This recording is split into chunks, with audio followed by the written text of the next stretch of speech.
Terima kasih. Ini sebaiknya diadakan seminar, Bu, ya. Kalau kayak gini buat kita deg-degan ya. Kalau seminar kan tuntas, Pak Siddiq ya. Bismillahirrahmanirrahim. Assalamualaikum warahmatullahi wabarakatuh. Innal hamdalillah nahmaduhu wa nasta'inuhu wa nastaghfiruhu wa na'udzubillahi min syururi anfusina wa min sayyiati a'malina may yahdihillahu fahuwal muhtadi wa may yudlilhu fala hadiyalah. Asyhadu an la ilaha illallah wa asyhadu anna Muhammadan abduhu wa rasuluh. Allahumma salli wa sallim ala nabiyyina Muhammadin wa ala alihi wa ashabihi wa mawala. Rabbi shrah li sadri wa yassir li amri wahlul 'uqdatam min lisani yafqahu qawli. Allahumma fa'na bima 'allamtana wa 'allimna ma yanfa'una wa zidna ilman wa ba'd.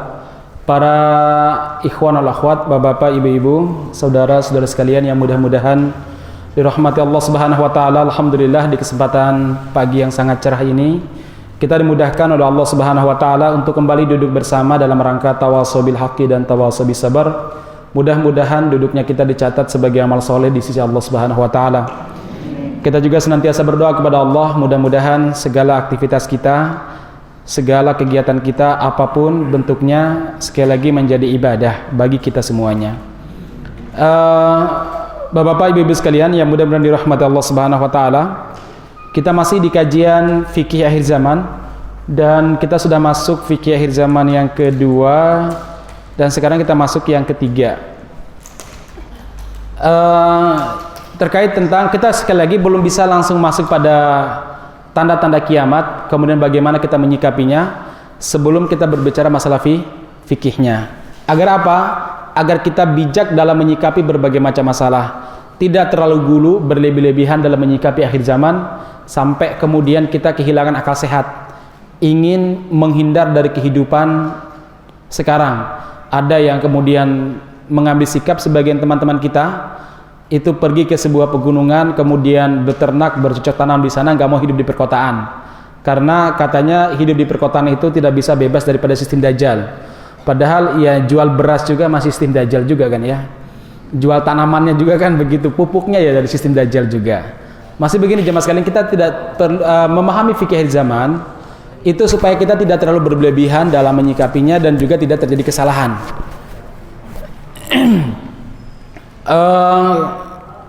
Baik, sekarang kita masuk pada fikih yang ketiga, yaitu terkait kesalahan-kesalahan dalam memahami asyratis sa'ah.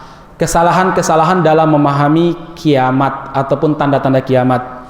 Yang pertama jemaah sekalian, kebanyakan manusia menanti, tidak mengusahakan kebaikan.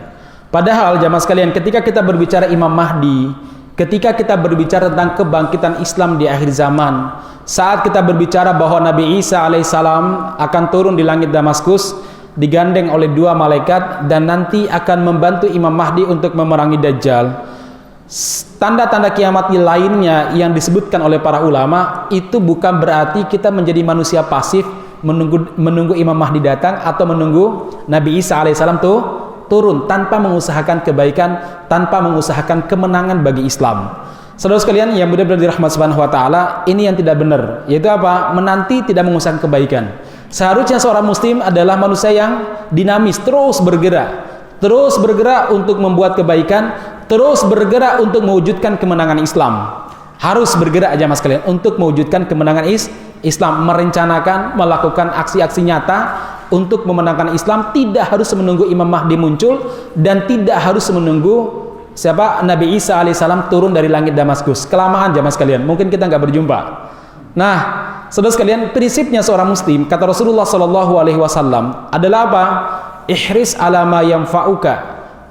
Dalam sebuah hadis Rasul mengatakan begini, hadis lengkapnya, al mu'minul qawi, seorang mukmin yang kuat, khairun, lebih baik, wa ahabbu ilallah, dan lebih dicintai oleh Allah, minal mu'min ad-dhaif, daripada seorang mukmin yang lemah. Walikullin khair, namun baik yang lemah maupun yang kuat semuanya punya kebaikan.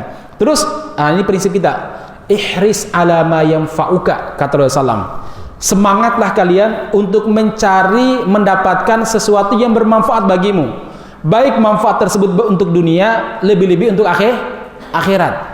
Bersemangatlah kamu untuk mencarinya. Ini prinsipnya Wasta'in billah, dalam mengusahakan apa yang bermanfaat bagi kita, mintalah pertolongan kepada Allah Subhanahu wa taala. Wala ta'jaz, dan jangan pernah minder, jangan pernah merasa lemah, selalu motivasi diri. Ini seorang muslim. Nah, jadi jemaah sekalian, sekali lagi dalam beramal seorang muslim punya prinsip tidak harus menunggu Imam Mahdi. Prinsip pertama tadi, ihris ala ma yanfa'uka, yaitu apa? Senantiasa berusaha untuk mendapatkan apa yang bermanfaat bagi kita, terutama perkara-perkara akhirat. Ihris. Nah, ini prinsip pertama. Prinsip kedua, misalkan Rasulullah Shallallahu Alaihi Wasallam pernah mengatakan, la yashba'ul mu'min minal khairi hatta muntahahul jannah. Ini prinsip kedua dalam beramal. Seorang mukmin tidak boleh puas dalam mengerjakan kebaikan. Tidak boleh leren, tidak boleh istirahat. Nggak ada istilah istirahat dari kebaikan, nggak ada. Nggak ada pensiun dari berbuat baik, tidak ada jemaah sekalian. La yashba'ul mu'min al khairi, seorang mukmin tidak boleh pensiun dari kebaikan hatta muntahahul jannah, sampai kakinya itu menginjak surga, baru berhenti dari kebaikan. Nah, masyarakat muslimin yang mudah-mudahan dirahmati Allah Subhanahu wa taala, ini satu hal yang perlu kita catat. Kemudian yang kedua, dalam akhir zaman seringkali bersandar pada Israiliyat atau ramalan-ramalan jahiliyah. Ini juga dibenarkan masyarakat muslimin. Dalam menentukan perkara-perkara akhir zaman, seorang muslim tidak boleh meriwayatkan dari riwayat-riwayat Israiliyat. Apa Israiliyat? Israiliyat itu adalah kisah-kisah yang ada dalam kitab-kitab sucinya orang-orang Nasrani maupun Yahudi, kemudian diceritakan oleh orang-orang yang telah masuk Islam. Jadi misalkan ada pendeta Yahudi atau ada orang yang dulunya adalah non-muslim, kemudian dia masuk Islam dan dia mendapatkan cerita ataupun peristiwa dalam Al-Quran atau dalam hadis, kemudian juga ada dalam Injil, Bible maupun Taurat. Nah, ada kesamaannya, cuma mungkin beda versinya. Nah, seorang muslim tidak boleh menyandarkan perkara-perkara akhir zaman pada cerita-cerita yang ada dalam Taurat maupun Injil. Nggak boleh jemaah sekalian. Atau ada ramalan-ramalan jahiliyah, sebagaimana ramalan dalam kalender suku Maya bahwa kiamat akan terjadi tanggal 12 bulan 12 tahun 2012 ya. Tidak boleh bersandar pada ramalan-ramalan jahiliyah. Atau ada ramalan Joyoboyo misalkan, bahwa nanti Jawa akan tenggelam pada tahun sekian ya. Nah, ya jelas karena ini perkara akidah. Ini adalah perkara tentang masa depan. Dan masa depan itu adalah perkara gaib. Tidak ada yang mengetahuinya kecuali siapa? Allah Subhanahu wa taala. Jadi kita tidak boleh memaksakan diri kita bersandar pada Israiliyat untuk kemudian memastikan perkara-perkara masa depan. Sekali lagi, la ya'lamul ghaiba illallah. Tidak ada yang mengetahui perkara gaib kecuali Allah Subhanahu wa taala. Ramalan apa lagi? Ada yang punya ramalan di Indonesia, banyak sekali kok ramalan-ramalannya ya. Ramalan Mbak siapa tuh lagi tuh, yang lagi ramai sekarang tuh ya. Yang nggak jelas agamanya. Saudara sekalian yang mudah-mudahan dirahmati Allah Subhanahu wa taala, ini poin yang kedua. Poin yang ketiga, bersandar pada riwayat Rafidah dan Sufiyat. Ini juga diharamkan. Jadi ketika ada cerita dari orang-orang Rafidah atau orang-orang Sufi yang tidak jelas sanadnya dari mana, mungkin dari mimpi. Kan banyak orang-orang Sufi itu kadang lewat mimpi ya.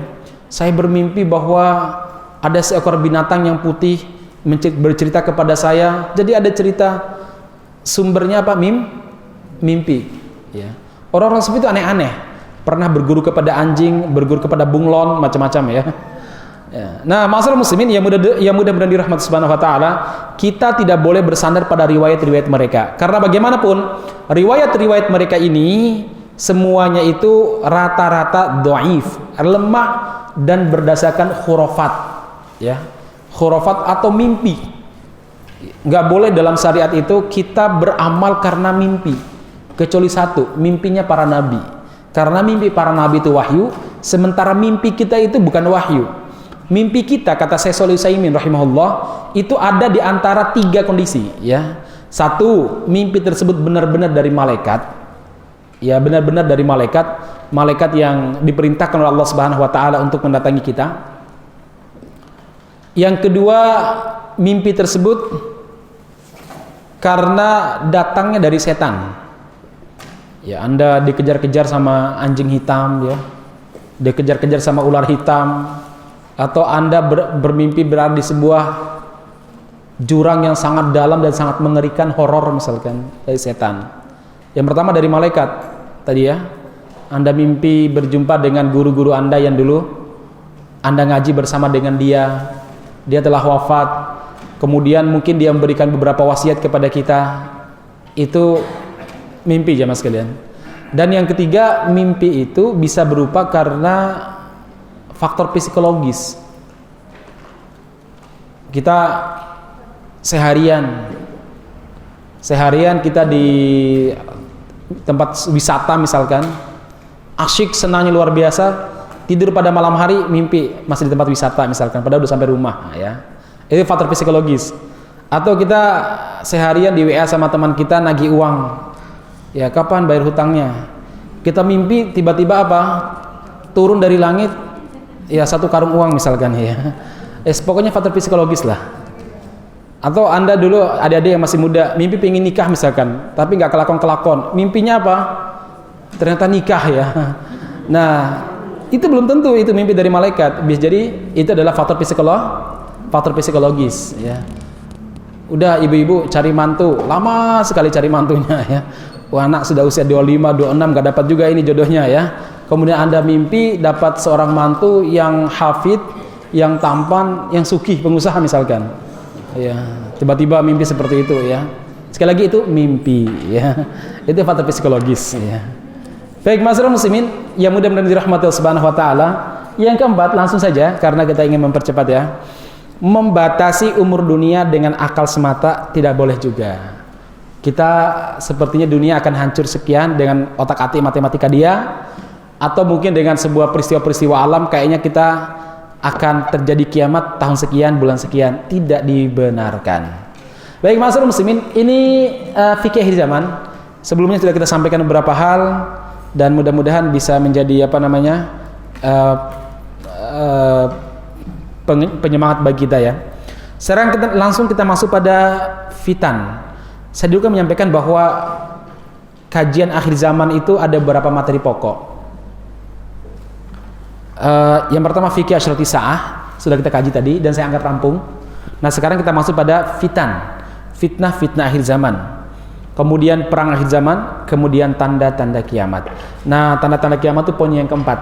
Nah, kita masuk dulu fitnah akhir zaman. Baik, jamaah sekalian, dua fitnah terbesar di akhir zaman kata para ulama, dua fitnah yang paling berbahaya. Yang pertama adalah fitnah syubhat, yang kedua adalah fitnah syahwat. Saya bacakan penjelasan ulama. Di sini Imam Ibnu Qayyim Al-Jauziyah menjelaskan, fitnah syubhat adalah katashkiki fid dini wal wuqu' fi syirki awil bid'ah au ikhtilatil amri 'alal insani fala yumayyizu bainal haqqi wal batil wal mubah wal muharram. Ini kecil banget tulisannya, ya. Kalaupun besar mungkin sebagian besar kita nggak bisa baca kan? Iya, ya kecil besar menurut saya nggak ada masalah gitu ya. Baik, ya. Nggak apa ya, saya baca sendiri, ya. Kata syikiki fid din, seperti ada fitnah syubhat itu adalah apa? Syubhat itu artinya nggak jelas, ketidakjelasan. Contohnya apa? Kata syikiki fid dini, orang-orang yang meragukan agama, membuat keraguan terhadap agama Islam. Hari ini saudara sekalian, serangan terhadap Islam tuh betul-betul mencapai akarnya. Di mana beberapa hal yang sebenarnya menjadi perkara pokok dalam Islam itu diserang habis-habisan. Contoh saudara sekalian, dulu kita sering mendengar bahwa semua agama itu sama dan tidak boleh ada klaim paling benar di antara kita. Ya, tidak boleh ada klaim agama yang paling benar di antara kita. Pokoknya semua agama sama. Itu namanya pluralisme, yang sebenarnya sudah hidup di tengah masyarakat kita, diajarkan di kampus-kampus, diajarkan di sekolah-sekolah kita, bahwa tidak ada agama yang paling benar, semuanya benar dan semuanya menuju satu titik, yaitu apa? Titik yang bernama kebenaran. Nah, jemaah sekalian, seakan-akan ilmiah, dan ini lagi dikembangkan lagi di negeri kita. Sebagai sebuah contoh, ada sebuah keputusan dari menteri kita, menteri agama, semoga Allah beri petunjuk. Kalau tidak, semoga Allah Subhanahu wa taala memiliki urusan lain dengannya. Nah, jamaah sekalian, dia punya keputusan bahwa yang mengajar di madrasah-madrasah baik ibtidaiyah maupun sanawiyah atau aliyah tidak harus guru yang beragama Islam. Padahal kita tahu namanya madrasah 100% siswa-siswinya muslim, Islam, dan para stafnya Islam. Ini bagian daripada sebenarnya, bagian daripada cara memasukkan nilai-nilai pluralisme dalam kehidupan pendidikan kita. Anda bisa membayangkan seorang guru bahasa Inggris misalkan ya, seorang guru bahasa Inggris, perempuan muda, cantik, dia ngajar anak madrasah aliyah ataupun madrasah sanawiyah, roknya pas lutut mungkin ya. Loh, kenapa Ustaz? Lah orang-orang kafir, mohon maaf, tidak punya batasan aurat. Mereka punya batasan aurat kah? Nggak ada ya.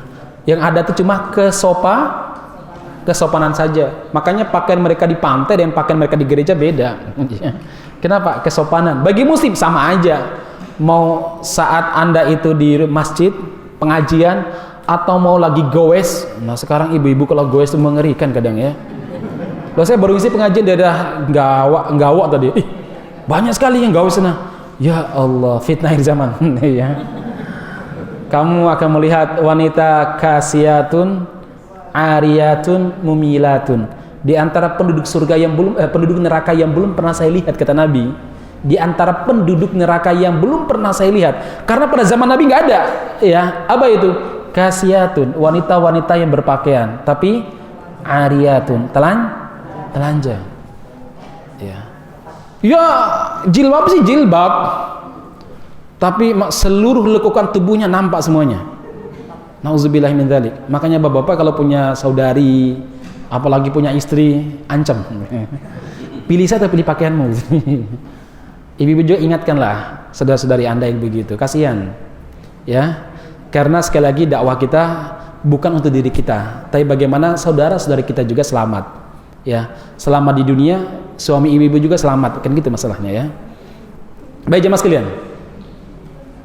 Dia masuk ke kelas ngajar bahasa Inggris, kemudian dia mungkin dengan lembutnya, dengan pinternya, dengan sabarnya, saya yakin akan ada kepikiran anak-anak kita ternyata untuk menjadi pinter tidak harus nutup aurat. Ternyata untuk menjadi orang baik tidak harus menjadi muslim. Gitu nanti pikirannya mas kan. Sampai pada titik kesimpulan, saya yakin orang baik itu pasti masuk surga apapun agamanya. Begitu. Dan saya pernah mendapatkan pertanyaan seperti itu. Suatu waktu saya mengisi daerah Teras Boyolali. Ada salah seorang anak SMA datang nemui saya. Laki-laki sih, tapi bentuknya udah kayak perempuan ya. Maka saya bilang ini laki-laki cantik nih. Saya nasihatkan sama dia, Mas, mbok kamu itu sit up, lari kayak main bola kayak biar udah berotot, saya bilang gitu nih. Nggak punya otot. Jadi suatu waktu saya itu sholat ngimamin. Assalamualaikum warahmatullah. Saya ingin nengok sebelah kanan. Kaget saya. Ada perempuan cantik ikut sholat di saf laki-laki. Assalamualaikum warahmatullah. Saya jadi bertanya, ini siapa? Nggak salah lihat. Saya tanya sama takmir masjid, Mas, kenapa itu perempuan suruh sholat di sini? Saya bilang gitu. Enggak Ustaz, itu laki-laki, dia bilang gitu. Dia datang kepada saya, nanya, lembut sekali suaranya. Ustaz, kayak perempuan. Betul. Itu kalau pakai jilbab, pasti diyakini perempuan itu. Saya tanya kepada bapak-bapak, itu kenapa anak sampai seperti itu? Dan mereka cerita, Ustaz, itu anak semata wayang. Orang tuanya orang kaya, sibuk kerja, sibuk kerja. Di depan rumahnya ada salon yang ngelola banci, gay. Ya. Kok gay sih? Betul ya, gay ya, gay. Dan yang kedua ceritanya, ibunya dulu pingin sekali punya anak perempuan. Yang lahir malah laki. Ya akhirnya ya ibunya kadang memperlakukan dia sebagaimana perempuan, ditambah dengan lingkungannya, ya lingkungannya tadi, apa itu? Salon. Akhirnya sering ngobrol sama gay-gay dan sebagainya. Apa yang terjadi? Udah berubah karakternya. Maka saya bilang sama dia, "Dek, kamu laki-laki kan?" "Iya Ustaz." "Tapi kenapa ya teman-teman cowok saya itu menggoda saya itu nih?" "Ya karena kamu kayak perempuan," saya bilang itu. "Mau saya kasih tahu bagaimana caranya supaya kamu jadi laki-laki benar?" "Mau Ustaz." "Main bola." "Saya nggak suka main bola Ustaz." "Ya udah push up." "Nggak suka juga." Suka mau apa?" "Main boneka Ustaz." Waduh, saya mah itulah. Makanya jamaah sekalian, anak-anak kita itu, bapak-bapak kalau punya cucu, Anda harus mempertegas identitas dan jenis kelaminnya gitu. Iya betul. Saya punya anak laki itu, kalau ada tetangga main perempuan bawa boneka, saya stop. Nggak boleh bawa boneka. Temanmu laki ini ya. Biar jelas identitasnya. Nah, ma'asyiral muslimin, dia nanya sama saya, "Ustaz, kata Ustaz tadi bahwa orang itu kalau nggak bersyahadat meninggal masuk neraka Ustaz ya?" "Iya," saya bilang gitu. "Lah, Ustaz, saya itu punya guru kimia atau kimia atau fisika, saya agak lupa." Dia cerita, "Guru saya itu orangnya pintar sekali, perempuan. Kalau kita, dan dia sangat lembut, sangat baik dalam menyampaikan temanya, materinya. Kalau kami belum paham Ustaz, dia akan ngajari kami sampai paham. Kalau waktunya habis, beliau membuka kesempatan bagi kami untuk menemuinya di ruang guru. Kalau di ruang guru nggak cukup waktunya, beliau open house. Silakan ke rumah." Dan saya beberapa kali ke rumah Ustaz sama teman-teman. Dia itu menyediakan kami makanan macam-macam lah. Yang namanya tradisi Jawa tentunya kan begitu ya. Masa orang baik kayak gitu masuk neraka Ustadz? Iya. Saya tuh langsung mikir gimana cara menjawabnya. Saya akhirnya saya jelasin panjang lebar, walaupun dia mantu-mantu kayaknya belum puas. Tapi gambaran saya begini jamaah sekalian. Itu di sekolah umum. Gimana gerangannya kalau seandainya masuk ke madrasah? Rusak jamaah sekalian. Betul-betul rusak. At-tashkiku fiddin. Memperkeruh ataupun membuat kita ragu-ragu terhadap urusan agama kita. Itu bagian dari syubhat. SKB 3 menteri. Menteri Agama, Menteri Dalam Negeri, Menteri Pendidikan. Tiga-tiganya sekuler. Pak Tito ya sekuler. Gus Yakut oponeh. Kemudian siapa? Nadiem Makarim nikahnya di gereja. Sekuler. Apa SKB-nya? Tidak boleh pihak sekolah maupun pemerintahan daerah mewajibkan siswa-siswi atau staf sekolah negeri memakai atribut agama tertentu. Tidak diperbolehkan. Dan nggak boleh juga melarang kalau memakai atribut agama tertentu. Seakan-akan kita diberi kebebasan. Jadi bebaslah, seakan-akan loh ya. Anda nggak tahu bahwa di balik SKB 3 menteri ada fakta gelap, sisi gelap yang sangat gelap sekali. Apa itu? Hancurnya amar ma'ruf nahi mungkar.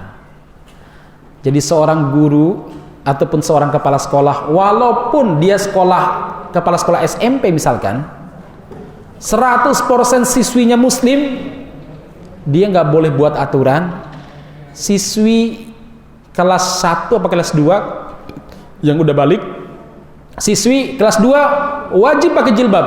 Nggak boleh buat aturan begitu. Kenapa? Melanggar SKB 3 menteri.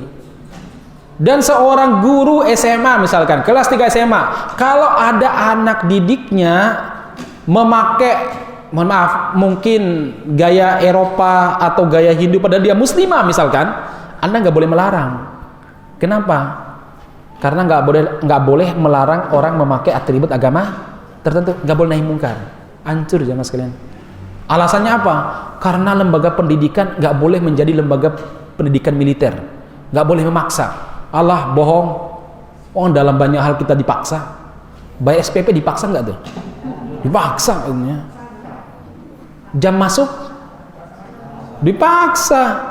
Warna seragam sekolah Dipaksa.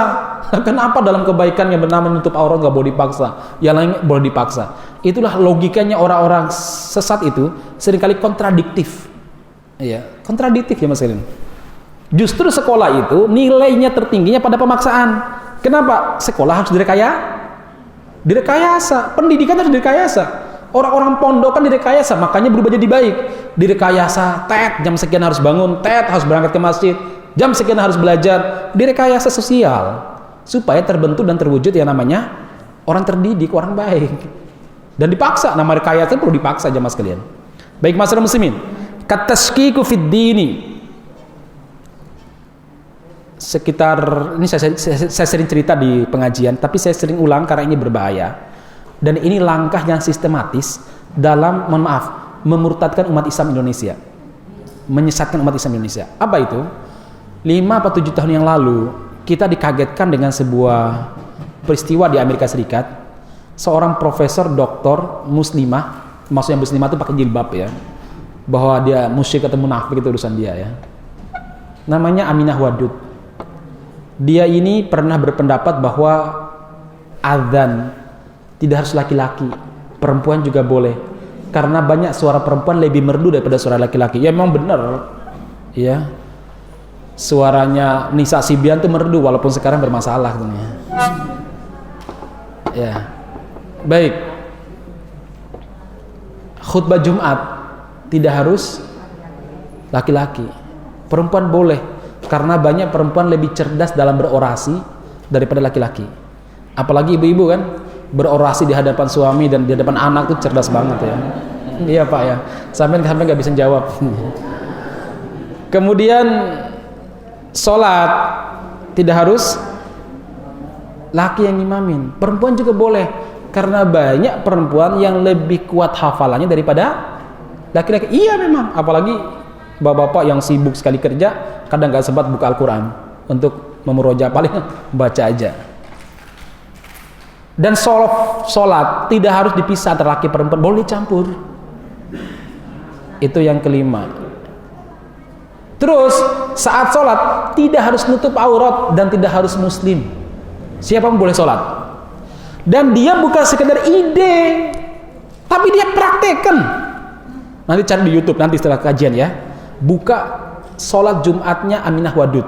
Wah banyak sekali yang azan ya perempuan, pasti laki-lakinya banyak yang hadir tuh sholat ya. Yang khutbah dia sendiri, khutbah Jumat, yang ngimamin dia sendiri, laki perempuan campur, ada yang nutup aurat, ada yang pakai jilbab, ada yang tidak, ada yang pakai celana pendek, terserah.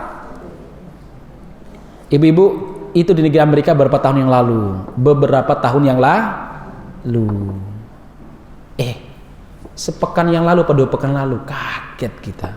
Ini orang resmi menjadi dosen luar biasa di UIN Sunan Kalijaga, dekat Pak, Jogja. Di mana dia akan mengajar para profesor, para doktor, calon doktor, calon magister, ataupun magister, calon doktor. Di mana doktor maupun magister itu kalau lulus minimal mereka ini menjadi guru agama, menjadi penyuluh agama kalau di KUA, atau mungkin menjadi kepala kemenak, atau mungkin menjadi menteri agama malahan. Kalau gurunya kayak gitu, gimana gambaran Islam ke depan jemaah sekalian? Saya yakin deh, walaupun nggak 100% terpengaruh, saya yakin ada 2-3% tuh yang terpengaruh dengan pikiran-pikiran kayak gitu. Dan sisanya minimal toleran dengan kesesatan. Ini bagaimana masa depan kita jamaah sekalian. Sekali lagi ini di negeri kita ibu-ibu sekalian, bukan di negeri orang lain. Makanya Rasulullah SAW dalam sebuah hadis bercerita tentang fitnah. Apa kata beliau? Lau tarawna ma ara inni ara mawaqi al-fitani baina buyutikum kama waqi'il qatari. Andaikan kalian tahu apa yang saya tahu, yang saya saksikan, andaikan kalian menyaksikan apa yang saya saksikan, ini aromawaki alfitan, saya melihat tempat jatuhnya fitnah itu khilala buyutikum, di tengah rumah kalian, di antara rumah kalian, Kamawaqi'il qatari, sebagaimana turunnya hujan. Maksudnya bagaimana? Para ulama menafsirkannya, mensarahnya begini. Jamaah sekalian, hujan itu awalnya itu jatuhnya jauh-jauh, jaraknya jauh-jauh. Tapi lama-kelamaan apa? Tidak ada satu genteng pun di rumah kita kecuali sudah dibasahi semua sama hujan. Demikian juga jamaah sekalian. Awalnya fitnah itu jauh dari kita. Di Amerika 5 tahun yang lalu 2021 udah di Jogja. Iya. Kamawaqi'il qatar. Saya nggak tahu, mungkin tahun depan di mana? UIN IAIN Kartosuro. Ini mengerikan saudara sekalian, kondisi kita ini. Maksudnya begini, kita diam, tidak pernah berbicara. Kita diam, tidak pernah melakukan amar ma'ruf nahi munkar. Kita nggak tahu bagaimana anak cucu kita nanti. Kalau bapak-bapak, ibu-ibu yang sekarang rambutnya sudah mulai menua, kulitnya sudah mulai keriput, giginya sudah mulai bermasalah. Mungkin nggak begitu masalah. Kenapa? Sebentar lagi dilamar malaikat maut. Tapi bagi kita yang masih umur 30, 35, anak-anak masih kecil, itu bayangannya agak suram. Walaupun sekali lagi seorang muslim gak boleh pesimis, tapi membayangkan dan keburukan-keburukan itu harus ada supaya kita bisa waspada. Luar biasa mas muslimin. Ini kondisi kita. Syubhat dalam masalah agama betul-betul dilemparkan di tengah kita, sehingga orang gak bisa membedakan mana hak sama mana batil. Tahun 2000, 5 tahun atau 4 tahun yang lalu, ada salah seorang doktor namanya Zuhairi Misrabi. Kalau dulu belum doktor sih, dulu masih mahasiswa. Dia mengatakan, dia mengejek orang yang pergi umroh maupun haji. Ngapain pergi umroh? Bahasanya dia hanya memperbanyak devisanya Saudi, sementara negara kita miskin. Sebenarnya bisa kok, umroh itu kan perbuatan baik, ziarah. Wah, ziarah kuburan wali, ziarah kuburan wali songo atau ziarah kuburan para kiai, nggak ada masalahnya daripada kesana habis-habisin duit itu. Dia ngomong begitu. Hari ini mau ditunjuk sebagai dubes Saudi coba. Iya. Walaupun diprotes sama NU, iya. Kalau Pak Jokowi diprotes sama NU biasanya langsung sigap. Kalau Muhammadiyah masih mikir-mikir misalnya. Nah, masalah muslimin yang mudah-mudahan dirahmati Subhanahu wa taala, ini yang terjadi tahun 90-an. Ada salah seorang mahasiswa yang menulis sebuah catatan bahwa zina ataupun pelacuran itu bagi dia sah-sah saja, karena itu tempat orang bekerja. Dia menulis, saya punya catatannya, saya pernah nulis bantahan terhadap dia dulu. Kalau guru atau kalau guru nyari makan dengan mulutnya, dia bilang, kalau dosen cari makan dengan otaknya, kalau pemain bola cari makan dengan kakinya, yang semuanya adalah anggota tubuh. Kemudian kalau Pak Tani nyari makan dengan cangkulnya, anggota tubuh juga. Pemain voli ya dengan tangannya. Kemudian penyanyi dengan bokongnya, dia bilang, semua adalah anggota tubuh. Dan kita melegalkan, kita menghormati mereka. Kenapa kalau ada perempuan yang mencari makan dengan alat kelaminnya kita larang, katanya. Namanya Profesor Dr. Sumanto Al-Qurtubi. Sekarang jadi dosen luar biasanya di Saudi. Iya. Ini jemaah sekalian, fitnah itu bukan saja di Indonesia, di negeri Arab bahkan. Ini namanya tashkik fiddin. Bagaimana orang itu ragu dengan agama. Bapak-bapak tahu nggak sih orang ragu itu menyakitkan nggak sih kalau ragu-ragu? Menyakitkan kalau ragu-ragu itu. Benar nggak ya? Benar nggak ya? Maka Islam itu namanya akidah. Akidah itu biar kita teguh. Ini sesat, ini salah. Orang kalau punya kepastian seperti itu nyaman jamaah sekalian. Maka kenapa ada dalil, ada bukti, ada mukjizat untuk meyakinkan kebenaran Islam. Ini ada orang-orang yang membuat Islam tidak diyakini sebagai sebuah kebenaran. Baik. wal wuku' fi syirki awil bid'ah, atau fitnah tersebut, fitnah syubhat, membuat orang terjerembab dalam kesyirikan ataupun kebid'ahan. In the name of culture, atas nama kultur, budaya, berbagai macam kesyirikan dilegalkan. Di Pacitan, seingat saya, di Pacitan apa di mana itu, atau di daerah Gunung Kidul, itu masih ada namanya sedekah bumi. Nggak usah jauh-jauh, di Solo juga ada. Masih beberapa daerah itu masih ada pelosok-pelosok itu. Jadi habis panen raya misalkan, ada sedekah bumi. Dan kita nggak boleh menghilangkannya, oleh pemerintah dianggap sebagai kearifan lokal katanya. In the name of kearifan lokal, syirik itu pun dibudayakan. Kearifan lokal ya mas kalian. Kalau bahasa Al-Qur'annya itu namanya zukhrufal qawli gururo, kata-kata indah tapi menipu. Itu bahasa Al-Qur'annya. Ya, zukhrufal qawli gururo. Ada sebagian orang-orang kafir, inna syayatin, sesungguhnya setan-setan itu akan memberikan wahyu kepada teman-temannya, zukhrufal qawli, kata-kata indah, enak didengar, tapi apa? Menipu, ya mas kalian. Zukhrufal qawli gururo. Di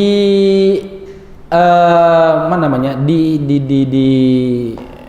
Muntilan. Tahu Muntilan ya? Di daerah ya, maksudnya Magelang. Tapi maksudnya Muntilan yang bagian pegunungan. Itu ada aliran Semar. Beberapa tahun yang lalu, 3-4 tahun yang lalu ada aliran Semar. Saya nggak tahu kalau sekarang. Karena saya dulu setiap bulan ngisi di sana. Sering diceritakan sama teman-teman yang pergi naik turun gunung untuk berdakwah. Mereka bilang di sana ada sebuah aliran Semar. Jadi mereka ini menyembah patung Semar. Jadi patung Semar disembah, berdoa di situ. Kemudian macam-macam lah.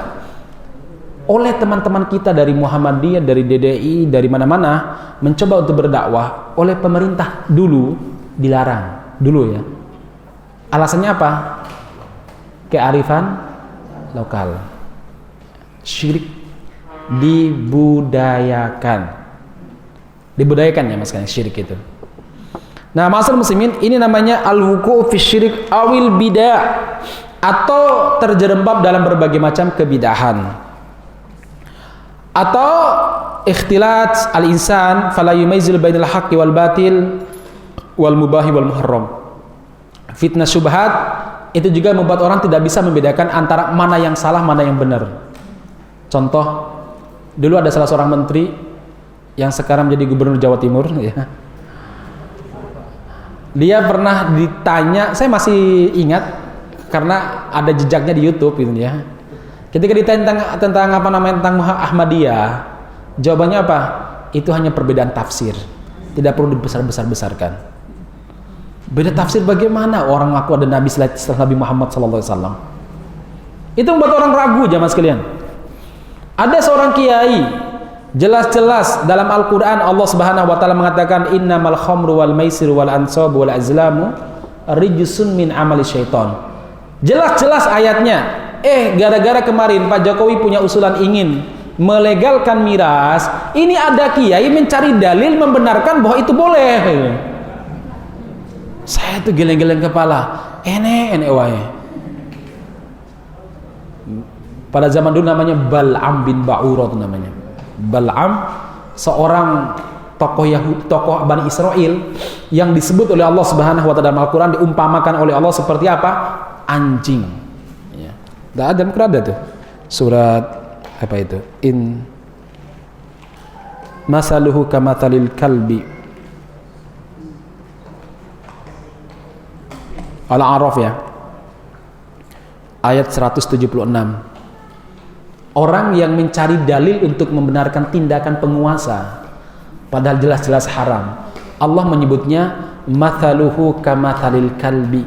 Dia seperti apa? Kalb itu apa?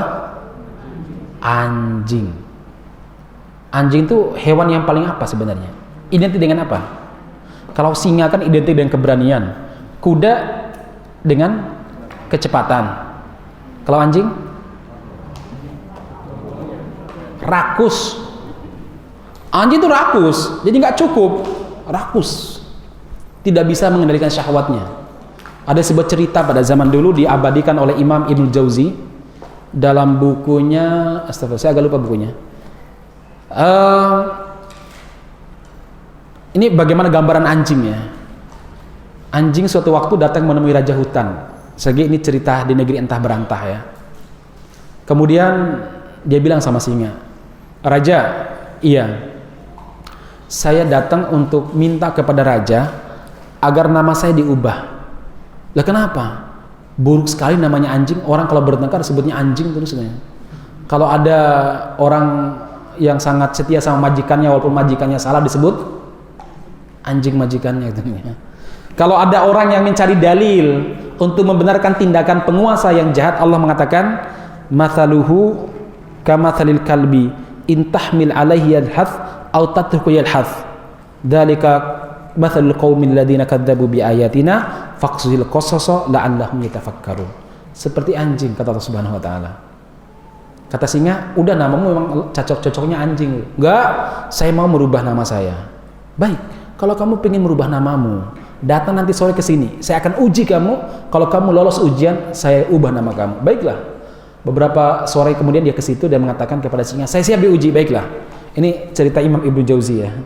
Kemudian kata beliau, diambillah daging segar yang banyak, daging segar, ditaruh di depan anjing dan disebut, "Anjing, kamu tugasmu cuma satu." "Apa itu?" "Jaga ini daging sampai besok subuh, jangan kau makan dan jangan sampai dimakan sama yang lain." "Itu saja?" "Ya, itu saja." "Kalau kamu berhasil, besok saya umumkan di hutan bahwa namamu diganti, bukan anjing lagi." "Siap," dia bilang. Singkat cerita ini dia jam 9 malam masih bisa menahan ngantuk, menahan lapar. Ketika udah jam 12 malam perutnya udah keroncongan. Kan biasanya orang lembur kan suka lapar Pak ya. Dia berpikir, ini kalau saya cari daging seperti ini nggak dapat ini. Ini daging yang luar biasa. Biasanya dia kan tulang, sisa-sisa tulang, ini daging beneran ini ya. Dia pun bertanya kepada dirinya, "Loh, saya kesini membuat apa?" "Untuk mengganti nama." "Emang nama saya salah?" Jadi perang batin deh ini ya. "Emang nama saya salah?" "Enggak juga kan? Kan nama nenek moyang saya memang anjing. Kenapa saya harus merubah nama saya?" Gitu ya. Lagi pula di depan ini ada daging yang mungkin seumur hidup saya belum pernah mendapatkan daging segan seperti ini. Akhirnya apa yang terjadi? Dia makan tuh daging. Besok paginya singa tanya, "Mana dagingnya?" "Udah saya makan." Nah kan, udah saya bilang, "Nama kamu memang anjingnya." Nggak bisa diubah karena rakus. Nah, dalam Al-Quran Allah Subhanahu wa taala menyebut ulama ataupun ataupun orang yang mencari dalil membenarkan tindakan jahat. Itu namanya apa? Anjing. Betul ya Mas kalian. Anjing. Ini kan ceritanya Bal'am bin Ba'urah sebenarnya, seorang ulama Bani Israel yang bergabung dengan pasukannya pasukan bangsa Jabbar. Bangsa Jabbar ini pasukan yang menguasai Palestina sebelum dikuasai oleh orang-orang Yahudi. Jadi ceritanya setelah orang-orang Yahudi keluar dari lembah di mana mereka mengelilingi lembah 40 tahun karena mereka menolak perintah Nabi Musa untuk memerangi pasukan Jabbar agar mereka bisa menguasai Palestina, karena Palestina dulu adalah negeri yang dijanjikan oleh Allah bagi orang-orang Yahudi. Setelah mereka diselamatkan dari kejaran Firaun, mereka nggak mau memerangi bangsa Jabbar, bahkan bilang sama Musa, "Ya Musa, kami nggak mau masuk sampai mereka keluar, kami nggak mau perang melawan mereka." Apa kata Nabi Musa? "Kita telah diselamatkan oleh Allah dari Firaun yang kekuatannya luar biasa. Allah lebih mudah menyelamatkan kita dan memenangkan kita melawan bangsa Jabbar. Ayo kita perangi mereka, karena negeri Palestina Al-Aqsa, negeri yang Allah Subhanahu wa taala janjikan bagi kita." Apa kata mereka? "Nggak mau. Allah janjikan kemenangan," kata Nabi Musa sama Nabi Harun. "Pokoknya kami nggak mau. Gini aja Musa, kalau kamu percaya betul dengan janji Allah Subhanahu wa taala, kamu sama Allah pergi perangi mereka, kami nunggu di sini siapa yang menang." Ini kurang ajar betul mereka ini. Nanti Allah pun menghukum mereka yatihuna fil ardi arba'ina sana.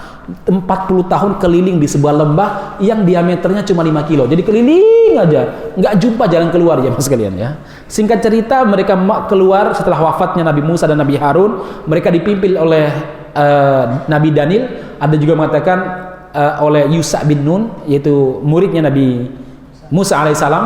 Nah, jemaah sekalian, ketika mereka mau memerangi bangsa Jabbar, kadang menang, kadang kalah, kadang menang, kadang kalah. Sampai kemudian ada seorang tokoh yang ahli agama namanya Bal'am bin Ba'ura minta izin kepada Nabi Daniel ataupun Nabi Yusha bin Nun, mengatakan, wahai Nabiullah, saya izinkan untuk datang ke sana, kemudian saya lobby, saya diplomasi bagaimana supaya kita bisa menang. Oke lah, berangkatlah dia. Ternyata sampai di sana ditawarin harta, ditawarin tahta, ditawarin wanita. Yang namanya laki-laki, ibu-ibu sekalian, tiga-tiganya itu kelemahan laki-laki. Ya, apalagi tiga-tiganya, salah satu aja udah lemah sekali kan. Nah, tiga-tiganya ditawarin jadi direktur utama ataupun apa namanya itu, komisaris PT KAI misalkan ya. Kan ada kan ya. Jadi habis merocos itu ya, langsung jadi pejabat ya. Ya, jangan. Semoga Allah melindungi kita ya. Jemaah sekalian, akhirnya berubah pikirannya. Dia pun membantu pasukannya bangsa Jabbar, bukannya membantu pasukannya Nabi Daniel ataupun Nabi Yusha bin Nun. Nah, Allah menyebut dia sebagai apa? Kalb, anjing. Nah, ini dia ada kiai, jelas ayatnya mengatakan haram. Jelas-jelas Nabi Muhammad mengatakan kullu khomrin haram, kullu muskirin haramun, wa kullu khomrin haramun. Setiap yang memabukkan itu adalah haram, apalah khomer, dan setiap khomer adalah haram. Jelas dalam hadis Rasul mengatakan akan datang masa di mana manusia yastahilunal hir wal harir wal khamr, mereka menghalalkan hir yaitu sutra, kemaluan wanita, pelacuran tadi ya, kayak Sumantal Qurtubi ya. Wal harir, mereka menghalalkan pakaian sutra, kemudian mereka menghalalkan al khamr, minuman keras. Dalam riwayat lain al ma'azif, yaitu alat-alat musik. Akan ada orang-orang menghalalkannya. Nah, mungkin ini orangnya jemaah sekalian.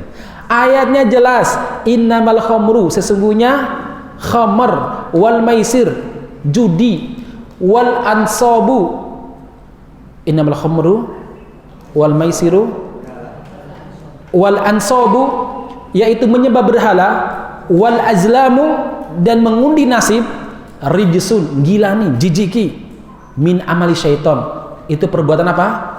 Setan. Hanya setan yang melegalkan khamr ya. Ya Allah mengatakan begini, setan. Ada kiai yang menghalalkan. Itu namanya fitnah syubhat jamaah sekalian. Orang pun ragu, jangan-jangan iya ya. Ya daripada nanti orang minum mabuk nggak jelas, mending sekalian dibuat aturan. Boleh, tapi pakai aturan ya. Jadi ibarat ada penyakit tapi boleh dan aturan. Kenapa corona juga nggak diperlakukan yang sama? Corona boleh tapi pakai aturan ya. Kan sama-sama penyakit. Masalah muslimin yang mudah dirahmati Subhanahu wa taala itu namanya fitnatus syubhat wasyahwat. Antara kebenaran sama kebatilan orang bingung. Antara yang mubah sama yang haram, orang juga mengalami kebingungan karena mereka kadang pakai dalil. Pakai dalil jamaah sekalian. Untuk mengharamkan yang halal itu kadang pakai dalil. Bagaimana seorang kiai mengatakan bahwa gay, lesbi, homoseks itu halal. Itu kiai yang ngomong, pernah ke UNS orang kiainya. Kiai yang ngomong, hafal dalil. Pakai dalil maslahat, maqasidus syariah. Wis macam-macam lah dalilnya. Nah, ini namanya fitnatus syubhat, jamaah sekalian. Nah, fitnatus syubhat ini solusinya apa? Solusinya di sini sebutkan wadawauha, dan solusinya adalah yaitu bitta'allumul ilmi wa su'ali ahli ilmi fabil ilmi tuzalu kullu syubhat. Solusi daripada fitnah syubhat ini, obatnya itu bukan vaksin dari Cina, ya, bukan sekali lagi. Yang katanya langsung menurunkan apa? Angka COVID. Apa teman? Satu, kenapa cepat turun? Apa? Karena vaksinnya udah laku, makanya turun, ya. Nanti ke depan kan jadi bisnis akhirnya. Anda mau nikah pakai vaksin